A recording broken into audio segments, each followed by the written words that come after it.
Hi, I'm Tony Northrop, and this is my free 1-hour tutorial for Nikon Coolpix cameras. I'll teach you everything you need to know to get started taking great pictures with your cameras. You don't have to watch the whole thing. I'm going to cover some basics that you might have already figured out, like how to put the batteries in it. You can skip forward by looking in the description of the video to the parts of the video that interest you the most. If you have a different camera, or if you have a friend with a different camera and you just want to turn them on to these tutorials, send them to this URL, sdp.io/tutorials. There we have tutorials for just about every modern camera, and they're just a great way to get started with photography.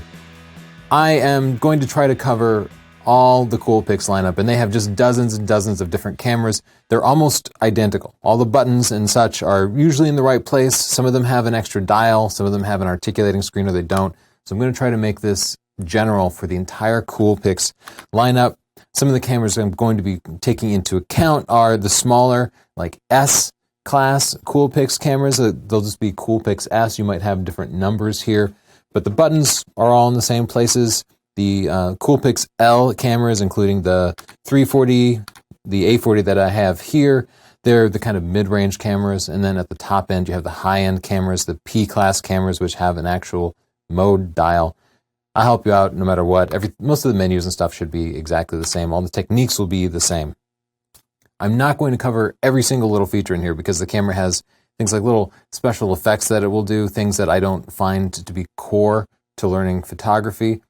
You're welcome to read the manual or just play with those on your own, but I won't cover all of that. Additionally, if you want to understand how to use the Wi-Fi, check the tutorials page because I'm not going to cover that in this video. They kind of update the app and such at various times, and I don't want to have to replace the whole video. So go back to the sdp.io/tutorials page. In the future, at some point, you'll see a Wi-Fi tutorial there.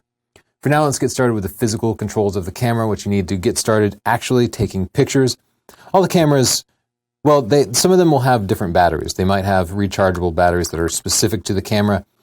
You'll have to charge those with the charger they provide. USB charging doesn't work. This particular camera, thankfully, uses AA batteries. I like that about it. You can be traveling and just pick up batteries wherever you happen to be. In this compartment, you'll also find the memory card. There's a memory card slot. This is your digital film. These are SD cards. As you're buying an SD card for this camera, don't buy one of the expensive ones. You can get one of the inexpensive ones here. It does not have to be fast. A 32 gig card should be plenty for these cameras.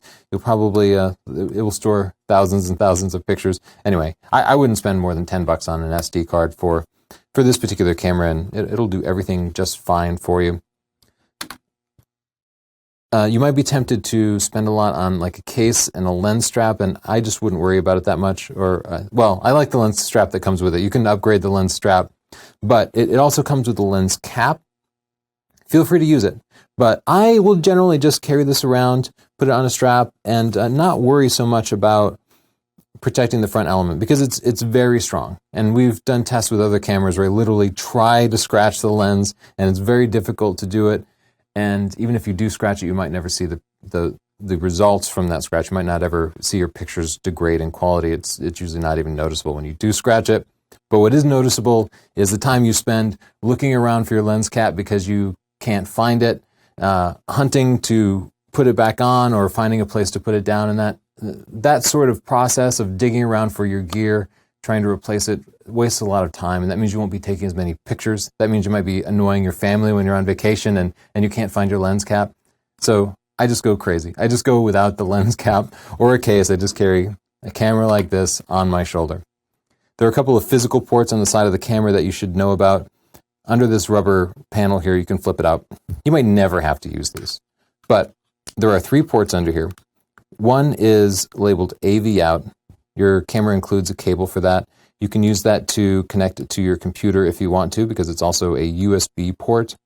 The second port here is labeled HDMI. HDMI is for connecting to a television in case you wanted to play back your pictures on the big screen.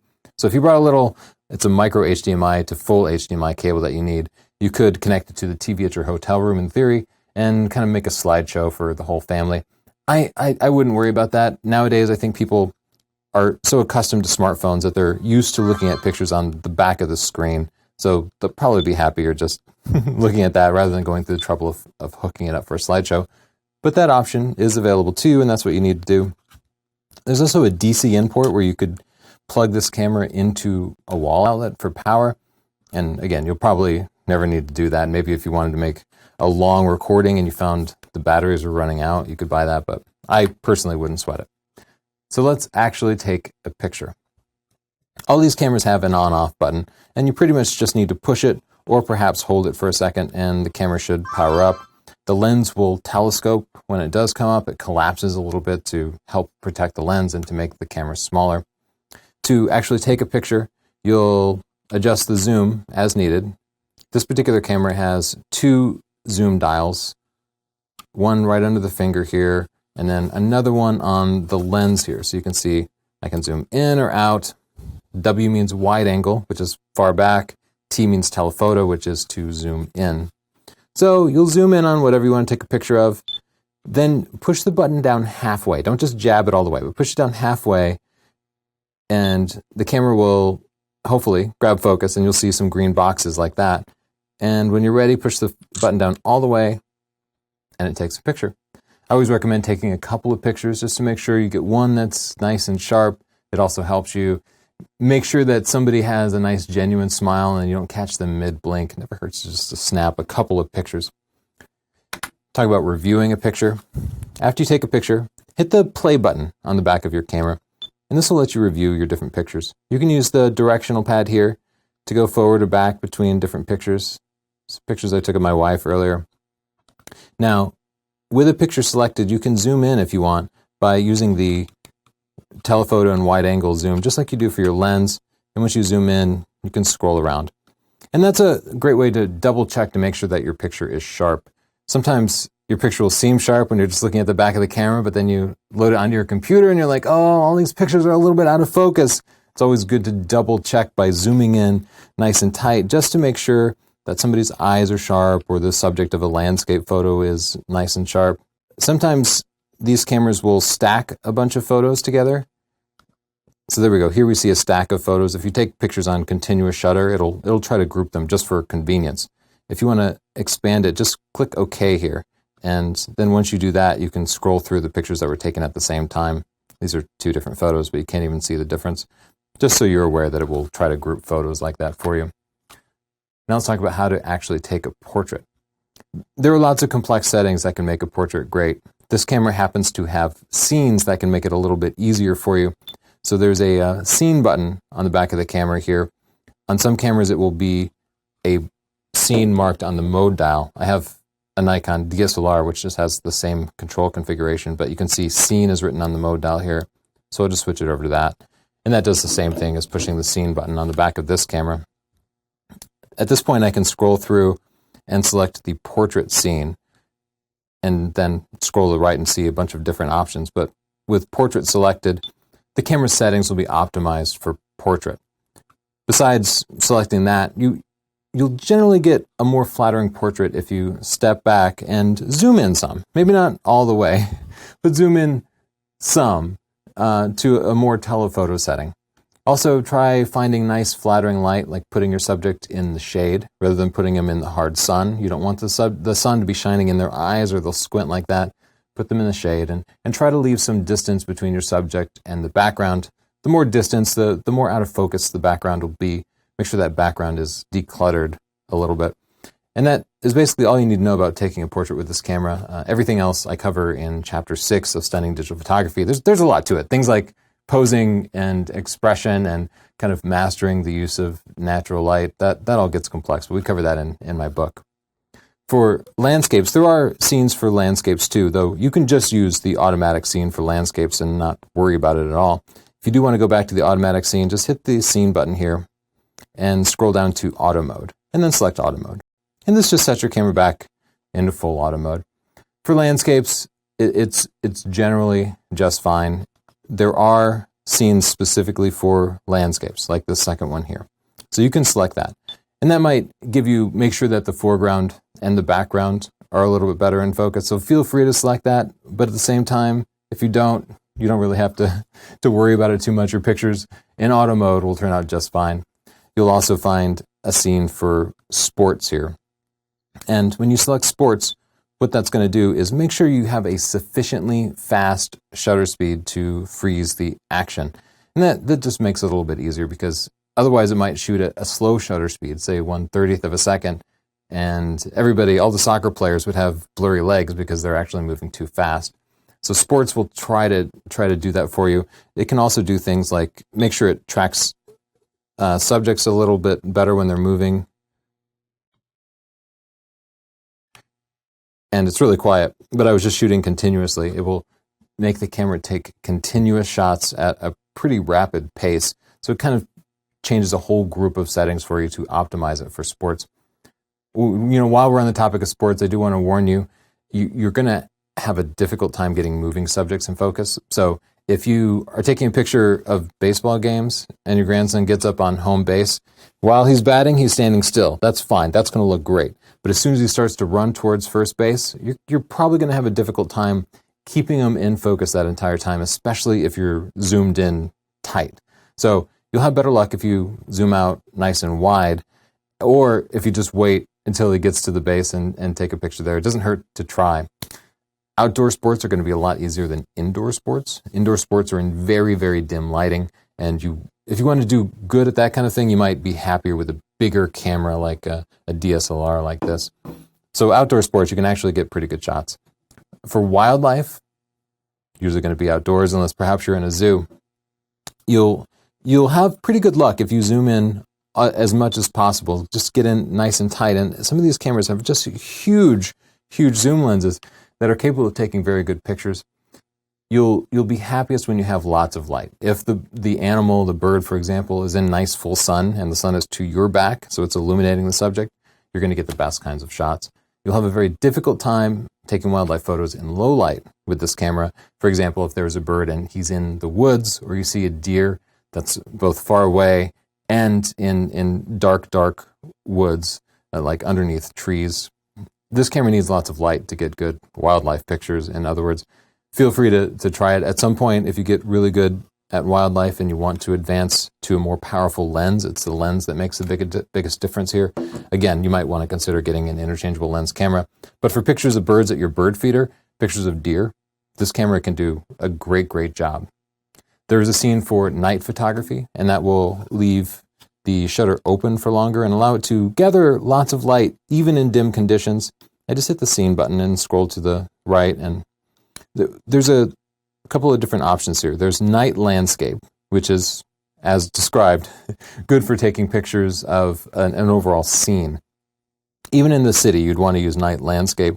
There's also an option for, scroll back to it, night portrait. And night portrait is going to go ahead and use a flash to use the flash to illuminate your foreground subject, and then leave the shutter open for an extended period of time to expose the background properly. So you can get a nice, properly exposed shot even at night.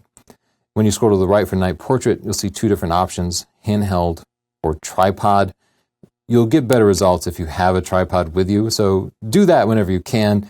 If you're doing it handheld, go ahead and select handheld, and the camera will be sure to use a short enough shutter speed that it won't be shaky, but you will see more noise in the images. In Stunning Digital Photography, I walk you through how to use different camera modes on a camera that supports manual settings like this camera. So Aperture Priority, Shutter Priority, manual mode. Some of the Coolpix cameras support those settings and some do not. If you're using one of the Coolpix cameras like this one that does not have different modes, like a mode dial like that, don't worry. You can still get fantastic results. These lenses don't actually benefit that much from manual control because there's just not that much flexibility with them. They're plenty powerful for what most people do, however. Instead of bothering with Aperture Priority, Shutter Priority, manual mode, I would instead make use of those scenes that will configure the camera to use the optimal settings for the different situation without you necessarily having to think about what your f-stop is and what your shutter speed is. So if you're using one of those cameras without one of those mode dials, you can skip forward past where I discuss manual mode. If you're using one of those cameras that does have a mode dial, I'll walk you through it now. Now, I don't happen to have in my hands one of the Coolpix cameras that has them. However, I have this D5500, which happens to have the same type of configuration. To select Aperture Priority mode, move the mode dial to the A here. That stands for Aperture Priority mode. In Aperture Priority, I'll pull up the display. you'll use the main dial, which is in a different place on different cameras. You use the main dial to adjust the f-stop number, the aperture. And as you can see by this illustration here, small f-stop numbers have a wide iris that will gather a lot of light. And high f-stop numbers use a small iris, just like when your eyes shut down in bright sunlight, and that lets in less light. There's another side effect to that. A big iris like this also makes the background very out of focus, and a high f-stop number with a small opening makes the background nice and sharp. You can remember that by thinking high f-stop number, high background sharpness, low f-stop number, low background sharpness. I like to use aperture priority whenever I'm taking a portrait because I like the portraits to be wide open, they say, at the lowest possible f-stop number. In general, if you don't know what f-stop number to use, go ahead and use the lowest f-stop number and then think about your shutter speed more. Shutter priority is perfect for sports and wildlife anytime when you want to freeze action. To use shutter priority, move the mode dial to S. Now, your main dial here changes personality. The camera is going to control the f-stop number, and you'll control the shutter. So as long as the f-stop number here is blinking, that means that my shutter speed is too fast, and it's not gathering enough light. But so in this particular lighting environment, anything over 1/60th of a second, faster than 1/60th of a second, means if I took a picture now, it would be underexposed. But if I scroll this to the left and use a slower shutter speed down to 1/5 of a second, you can see now the camera is adjusting the aperture, the iris, to let in less light, thus giving me a balanced exposure. So in shutter priority, I control the shutter speed and the camera controls everything else. In aperture priority, I control the f-stop and the camera controls everything else. And if aperture and shutter speed don't make sense to you yet, don't worry about it. There's a lot to it. There's a whole chapter in my book that covers this, chapter 4 of Stunning Digital Photography. You can also subscribe to our channel and browse the videos there to get some free help figuring those out. Manual mode gives you control over both the shutter speed and the f-stop number simultaneously. If your camera has an M on the mode dial, you can scroll over to it and select it. So with that, the main dial here continues to control the shutter speed. If I want to control the f-stop number, I have to hit the plus or minus button. It's going to be in different places on different cameras, but on this camera, it's right here. So I'll push that, or actually I need to hold it down. As I hold it down, I can now scroll the main dial to adjust the f-stop number. So that gives me the ability to control both the shutter speed and the f-stop number simultaneously. I'll take a quick moment and plug my books. The most important book for people learning photography is Stunning Digital Photography. It's the #1 photography book in the world. More than 1,000 reviews on Amazon, so just go search for it at Amazon. You can also buy it from our store at sdp.io/store. It's more than a book. So if you learn from books, you'll be happy with it. It's a good book, but it also includes more than 14 hours of video integrated into it. So you can just go through, you can just watch the videos if you want and learn just from all the video training. For best results, read the book and watch the videos as you go, because learning from 2 different formats like that helps it stick in your head. Getting the book also gives you access to our Facebook group, which has like 15,000 other readers in it. They're very helpful people who can help you solve specific problems, give you feedback on your pictures. You can put a picture up and say, why is this picture blurry? And somebody will help you out. Or you can say, what could I have done to get the composition on this picture better? And somebody will help you out. Stunning Digital Photography will teach you the art of photography, which is so much more than just buttons and settings. Because I can tell you how to use the camera right now, but I can't go into all the detail about finding emotion in a picture, using storytelling, composition, mastering lighting. You'd be better off learning photography for $10 and leaving your camera in full auto, because all those other factors make so much more difference in the quality of your pictures than just getting the settings right. But today, it's all about camera settings. When you're ready, go ahead and pick up that book and I'll help you out. For now, let's talk about the different shutter modes on the camera. The shutter is what fires. And by default, when you take a picture, when you put your finger on the shutter, it will take one picture and then stop. But you can also configure the camera to shoot continuously. Now, if you set a scene, like sports, the camera will take care of that. You can choose sports, and it will fire off multiple pictures at a time. So you could just do that. Just always use the scenes, and the camera will set that up. If you want to take control of it, I'll set the camera back into auto mode here, where I just have more control. And then I can go into menu. We'll use this menu button a lot down here.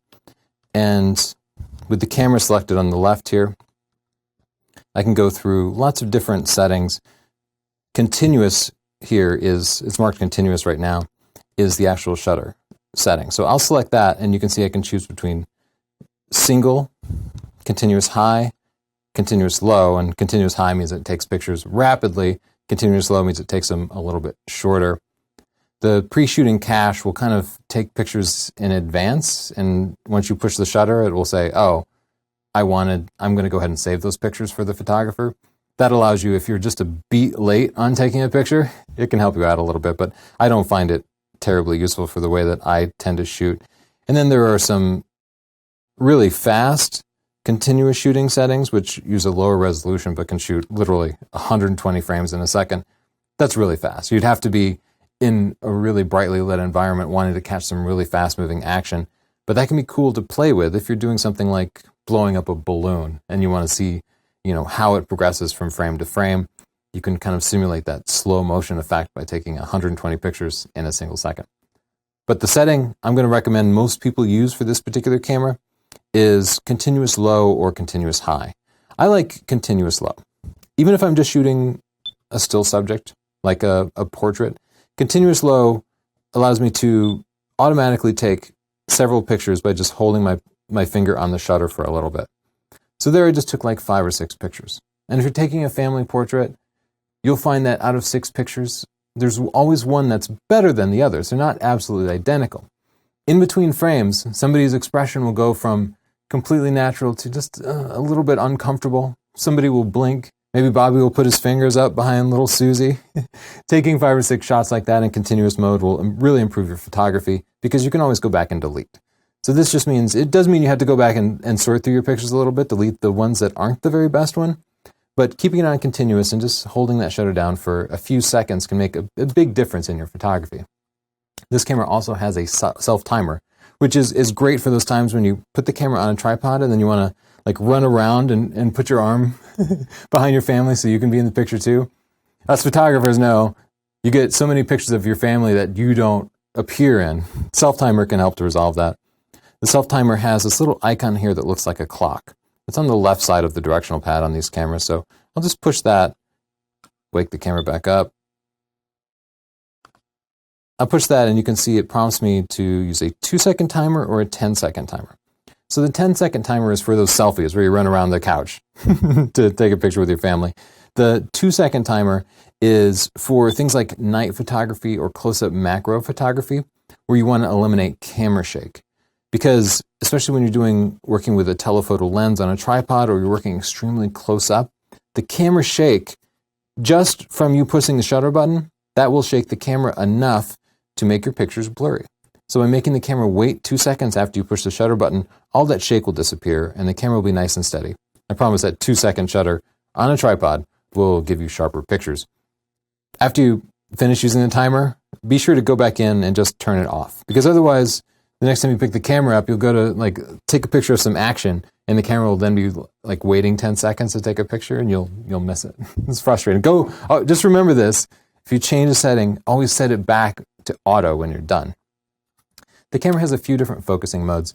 And again, if you select a different scene, like night photography or landscape photography, that will take care of the focusing for you automatically. It'll select continuous focusing or single focusing as needed. But by default, when you're in auto mode, the camera will use single focusing. So it will focus, and then when it finds focus, it will beep, show you green boxes, and then lock. This allows you to use a technique called focus and recompose. So if you focus on somebody's face, but you don't want them in dead center in the frame, if you want to use the rule of thirds, which I teach in Stunning Digital Photography, you can use focus recompose to focus on their face, and then just move the camera to the side, giving you complete freedom of movement without worrying about the camera refocusing. If you weren't using that, then when you move the camera, it would automatically try to refocus and it would ruin your shot. So this sort of single focusing mode is terribly useful, and it's the best focusing mode on these Coolpix cameras because they don't do a great job of focusing on action. You'll miss a lot if you choose continuous focusing. You should pretty much always use single focus mode. But if you do want to select a different focusing mode, hit the menu button while you're in auto mode, and then scroll down to autofocus mode here. Right now it's on pre-AF, which means it's going to be trying to find focus before I even put my finger on the shutter. That is good. That makes focusing a little bit faster when you are ready to focus. However, it can burn through a lot of batteries. If you want to save batteries, you could switch to AFS, single AF. If you wanted to, again, be focusing continuously, you could select AF-F, full-time AF. But for most of us, we'll just leave it on pre-AF and be happy with that. You can also change the autofocus area. You can see this setting here, AF area mode right above it. As I select that, target finding AF means the camera is going to try to decide for you where to focus. And that will work great 95% of the time. And then 5% of the time it's going to find some random thing in the background that it thinks is the most important part of the subject. Usually you solve that just by taking your finger off the shutter and then pushing it halfway again, and hopefully the second time around the camera finds the right subject. But if you get frustrated with that and you want to choose for yourself where the camera should focus, you could choose face priority, which will detect faces in the picture and focus on a face. It's useful for portraits. Or if you want to pick a particular focusing point, you could choose manual. Once you select manual, you can see it's now prompting me to pick where I want to focus. So this allows you to specify exactly where in the frame you want to focus. There you go. That's great for off-center compositions, though with this camera, the focus and recompose technique is probably the easiest thing to use. So practicing what I preach here, I'm going to go back in and just set that back to target finding AF so I don't forget and screw up my next shot with it. This camera also has a macro mode. Macro means close-up, just focusing super close. I don't know why we had to use a different word for it, but to use macro mode, get into picture-taking mode here, there's a flower on the directional pad at the bottom. So I'll push that, and now I just get to pick macro mode on or off. So if you want to focus on things super close up, select on. And now, you don't always need to step back and zoom in. It's usually better to be a little bit wider angle. But see now, oh, look how close I can get. I get super, super close. Can you get closer? Every camera has a minimum focusing distance, and beyond which you just can't get any closer. And that's about where that one is, and it's very close. That is getting eerily close. So you could have some fun with that. Take close-up pictures of flowers, or if you're a real masochist, you could take a picture of your own skin. Human skin is weird. So that's macro mode. Now, you could just leave macro mode on all the time because it won't stop the camera from focusing on things far away. But what it will do is it will make distant focusing very unreliable. The focus is so close that I could actually see the dust and hair on the front element of the lens. So let me give that a little wipe. You'll probably see other people preaching that you always need to use a lens cloth or something, but I'm not going to tell you not to do that. Don't sue me or anything, but I've always just used some soft piece of fabric, and I've never managed to scratch a lens with it. So anyway, just so the focusing will be more speedy, I'm going to turn off macro mode. If you have macro mode on, then to find a focusing point, the camera has to look from literally right there all the way to infinity, and that just takes a long time. So turning macro mode off just limits that a little bit. The ISO is the camera's sensitivity to light. With a high ISO, you could take handheld pictures at night and get them nice and bright, brighter than your eye could even see. With a low ISO, you could get very clean pictures when you have plenty of light, or when you have the camera on a tripod and you can use a long shutter speed. ISO is a very important setting. For many people, letting the camera choose the ISO all the time is the best result.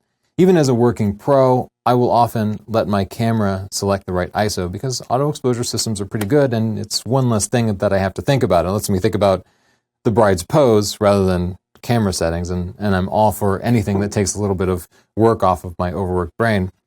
If you decide that you do want to change the ISO, you can do that. Just make sure you're in auto mode, then hit the menu button, and you'll see this fourth option down is ISO sensitivity.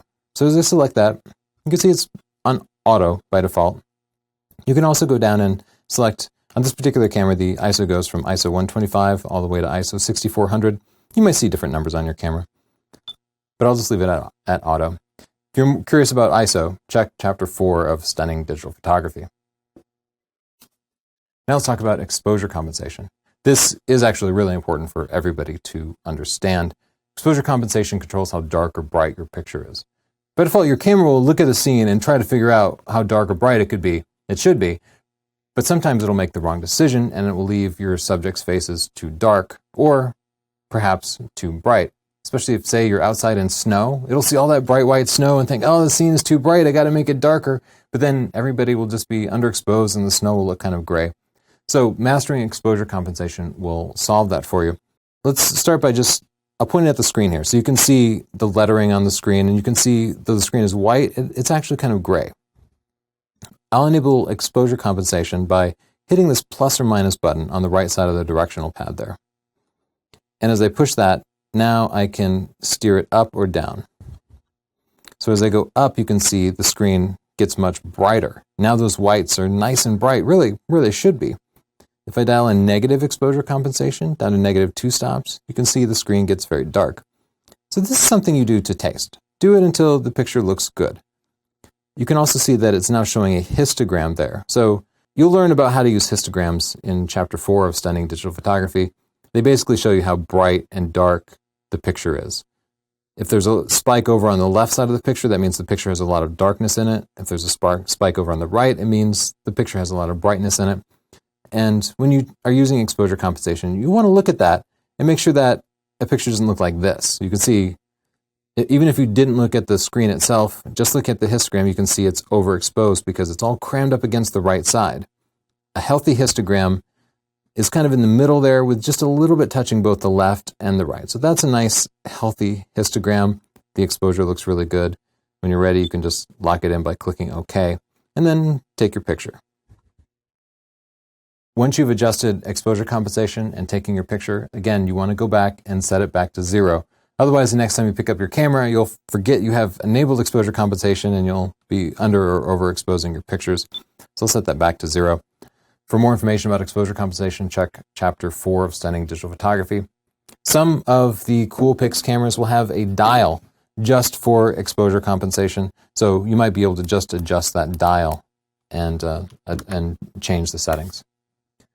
This camera and most of these cameras have a built-in flash. Some of them, you don't have to pop it up, it's built into the body.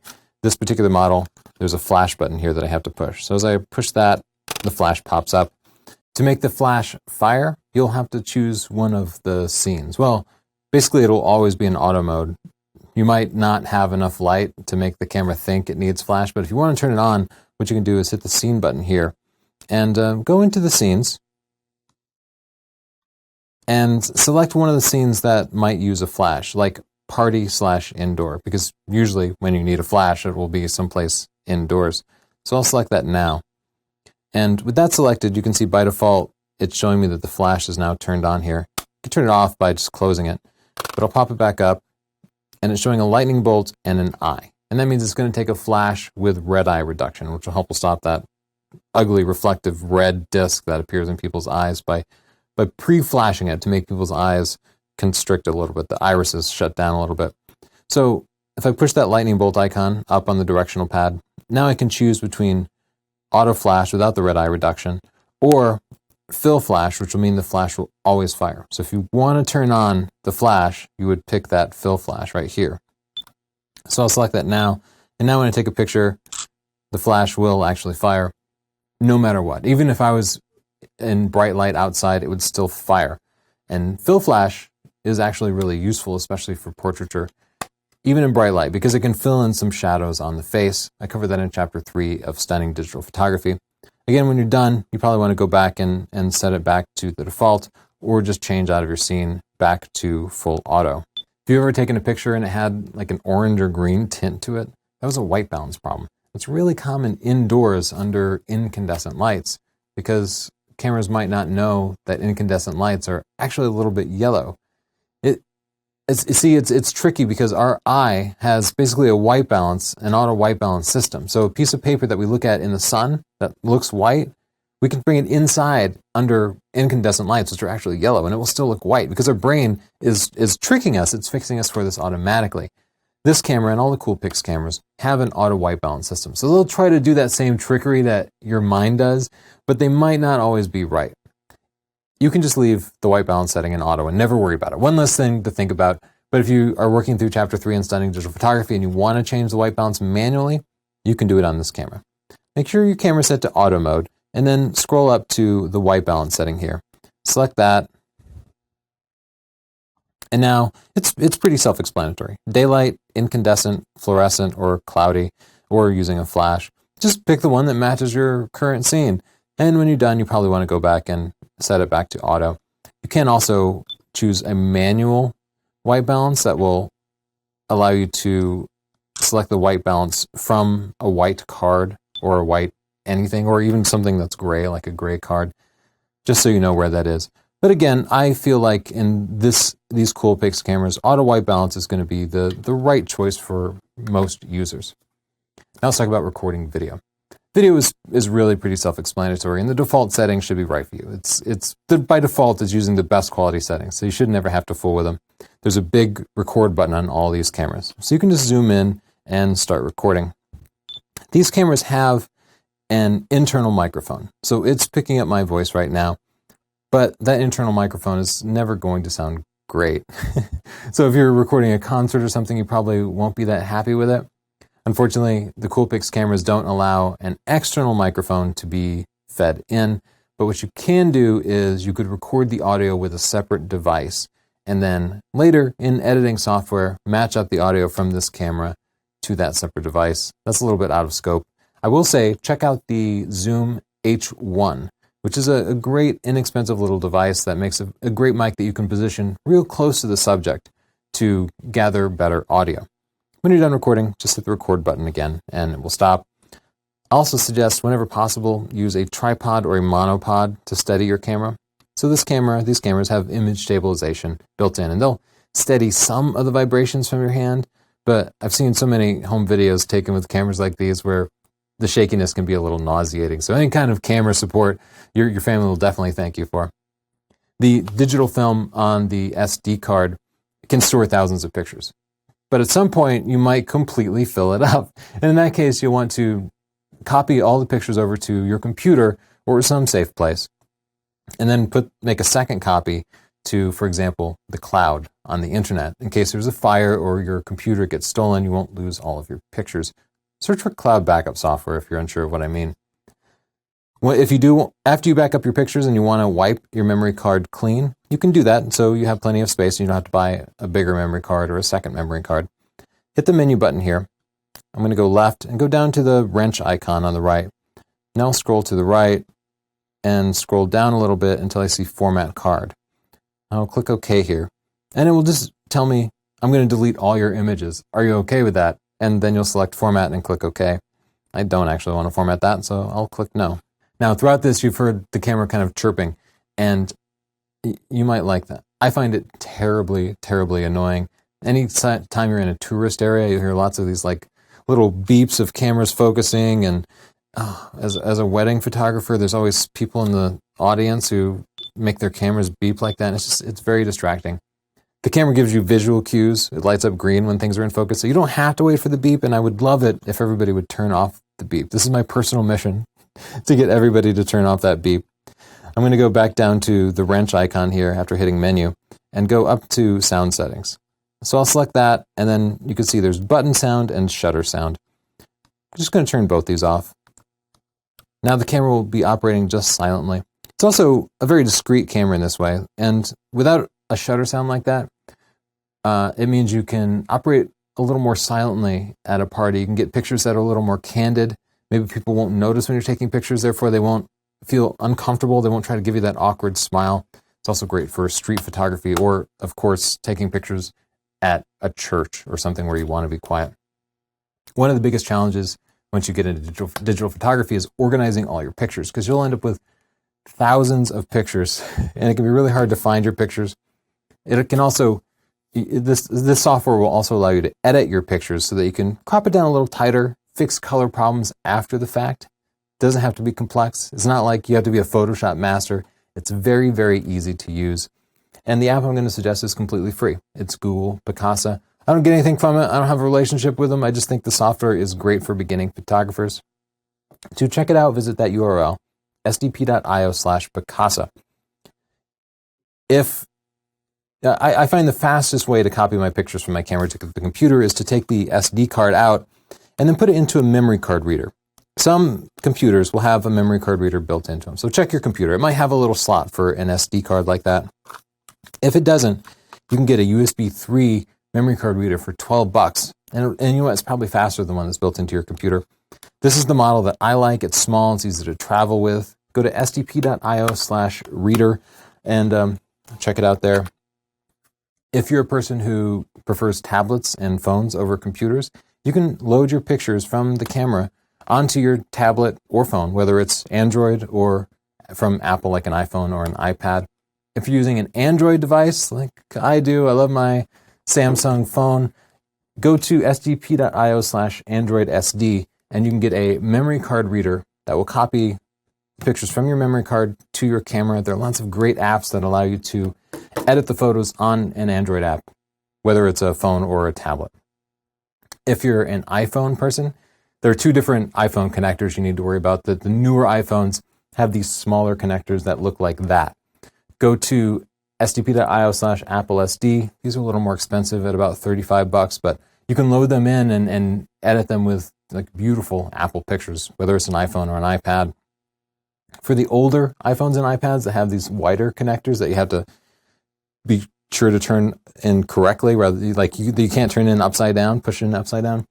Go to sdp.io/iPadSD. Those go for about $30 now. These cameras don't allow you to attach an external flash directly, but an external flash can do so much to improve your pictures by allowing you to fill the room with light. And so you don't end up just blinding people in the foreground. You get nice, balanced, soft light. While you can't directly attach a flash to these cameras, you can use the flash on your camera to trigger another flash. So you could turn the flash on here and use that to illuminate your foreground, and then use an off-camera flash to fill the whole room. A flash like this specific model, it's only $30. And you can just turn it on in what they call optical slave mode. And it will sit in the corner of the room and just wait for you to take a picture. And whenever you take a picture, it'll fire and add so much light. I cover how to use these in Chapter 3 of Studying Digital Photography. Go to sdp.io/tt560 to pick one up. Pretty cheap. A tripod is a necessity for just about everybody. It's a necessity for those selfies, so you can have somebody else hold the camera and actually be in the picture. My favorite tripod for beginning photographers is this Dolica model. You can go to sdp.io/tripod1 and pick it up for about $50. It's great to travel with, and even if you end up getting a fancier tripod later, you'll still like that one because it's so nice and light. Thanks so much for watching the video. I hope it helped. If you want more free videos, click subscribe because we do 3 new videos every week. And we'll walk you through the basics of learning photography and your camera. I hope you'll share it with your friends. Tell everybody about it. And if you want to learn more about photography, check out my book, Stunning Digital Photography, which will teach you the art and science of photography. I promise I make it easy for you. And if you're not happy with it, just send me an email, tony@northrop.org, and I'll give you your money back. Thanks.